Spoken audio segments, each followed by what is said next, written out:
Hello everyone, mega love shout out to all of you. Ayan. So, my name is Lisa. I am currently living and working in Romania. So, i-share ko lang sa inyo guys yung mga rason kung bakit hindi ko tinanggap ang offer sa akin or bakit nag-refuse ako sa offer sa akin na sahod sa London na 100,000 pesos plus. So, alam nyo guys, minsan kasi tayo, hindi lang din natin iisipin ang pera. So, marami tayong dapat i-consider bago natin pasukin ang mga bagay na mga ino-offer sa atin. Siguro, is part na rin ng maturity siguro. Kasi dati, once na may marinig ako ganito, ganyan, talagang ginagrab ko talaga yan. So this time, napakalaking opportunity, pero talagang nakaya kong tanggihan. Alam niyo kung bakit ito yung aking mga rason. Napaka-importante at mabigat din na reason kung bakit inayawan ko o nirefuse ko ang offer sa akin na 100,000 mahigit na sahod sa London. Unang-una, napakahirap. Napakahirap kasi residence po ako dito sa Romania. So, ang hirap ng aking pinagdaanan. I mean, hindi mahirap aking pinagdaanan masyado kasi talagang inaral ko ang language nila para pumasa ako sa aking residence dito sa Romania. So, ibig sabihin, ang daming bisis kong minimorize ang mga words nila. Ang dami kong kinakausap in Romanian para matuto ako. So, residence ako dito sa Romania. Ibig sabihin, hindi ako pwedeng lumabas ng Romania ng matagal. Halimbawa, ng 1 year, hindi pwede. Kasi kami dito, dati ang valid lang sa amin na lumabas ng Romania is within 6 months. Pero ngayon may narinig ako na 3 months na lang daw. I am not sure how true. Pero ikinonsider ko pa rin yung 6 months. Hindi po ako pwedeng lumabas ng Romania ng matagal kasi mawawala yung residency ko. So, ibig sabihin, pag pumunta ako ng London, pagtanggapin ko ang trabaho, of course, it's minimum ng 2 years contract. It's minimum ng 1 year ang bakasyon ko, halimbawa dito sa Romania or sa Pilipinas. So, mawawala po ang residency ko. Yan po ang number 1 na reason kung bakit hindi ko kayang tanggapin kasi pag mawala po ang residency ko, magbaback to zero ako.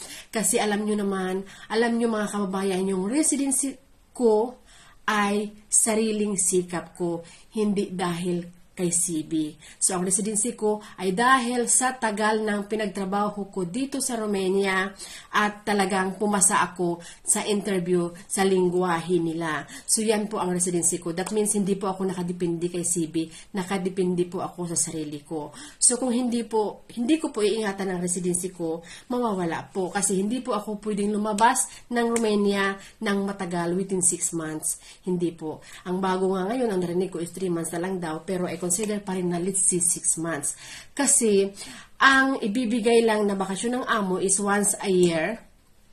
Ayan, so maliban lamang kung pumunta sila dito sa Romania, pero very rare ang pagpunta nila dito. So, yan po ang number 1 na rason, ayaw kong mawala ang residency ko. Number 2, si CB, syempre, ang kinukonsider talaga ni CB, siyempre, mas matanda siya sa akin, mas nakakatanda siya.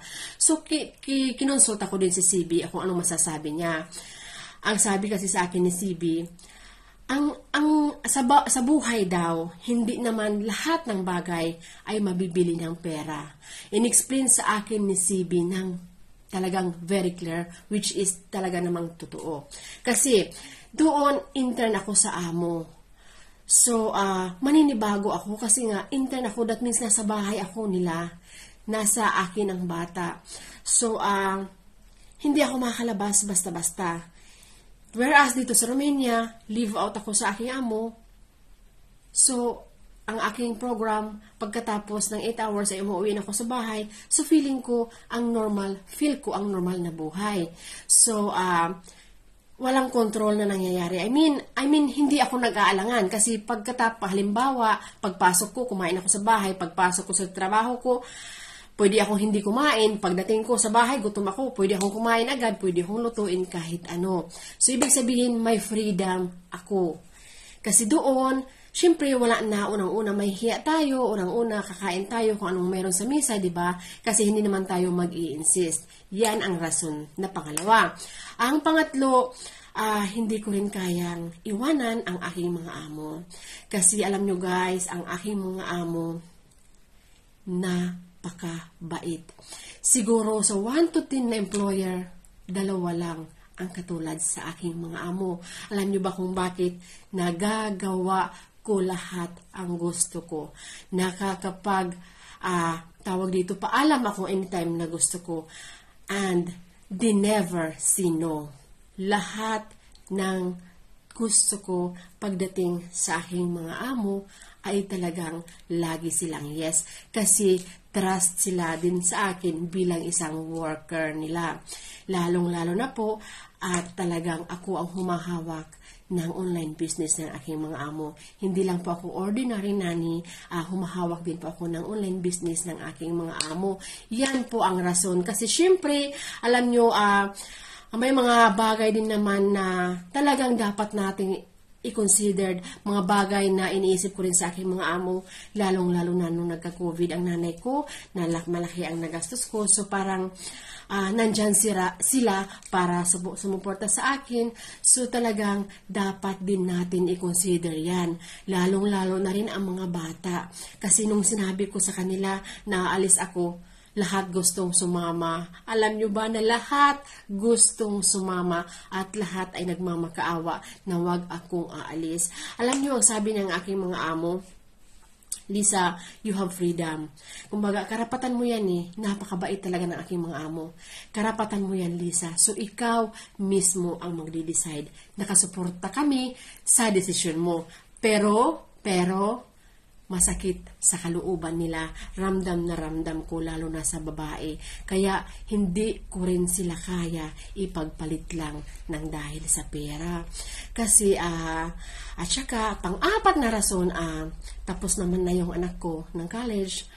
So, medyo okay na rin ang buhay, di ba? Hindi na rin masyadong namumulubi. Charis, yan po ang 4 na rason kung bakit po nirefuse ko ang offer na yan ng London kasi ng employer na nasa London kasi siguro hindi rin yan talaga para sa akin.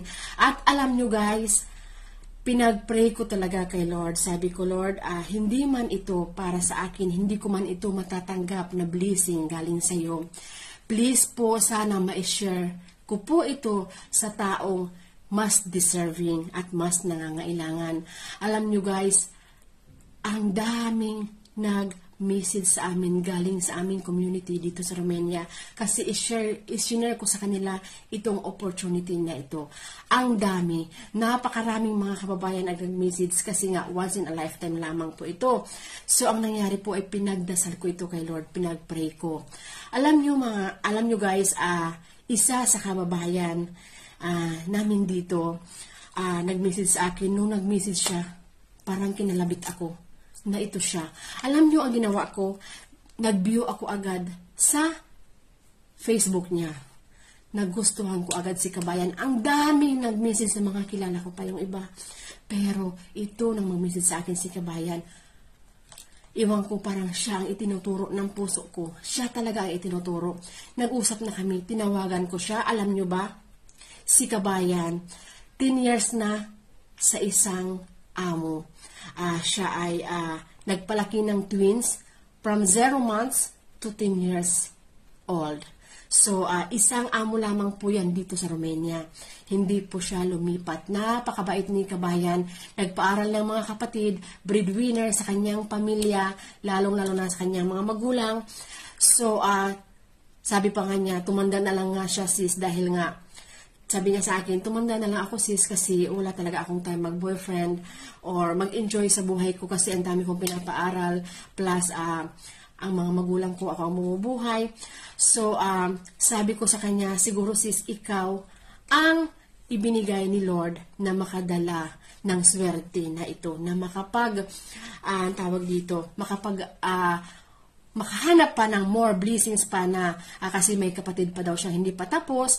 So, sana, sabi ko, ikaw nga ang ipinadala ni Lord. Kasi, tinanong ko siya sa kanyang whereabouts, si kabayan, napakabait. Hindi ko po siya kilala. Nag-usap lamang kami sa phone, tinawagan ko lamang siya. Pero, may mga naman na tayo, may mga edad, alam natin ang sincere at hindi. Si kabayan, talagang nagustuhan ko siya.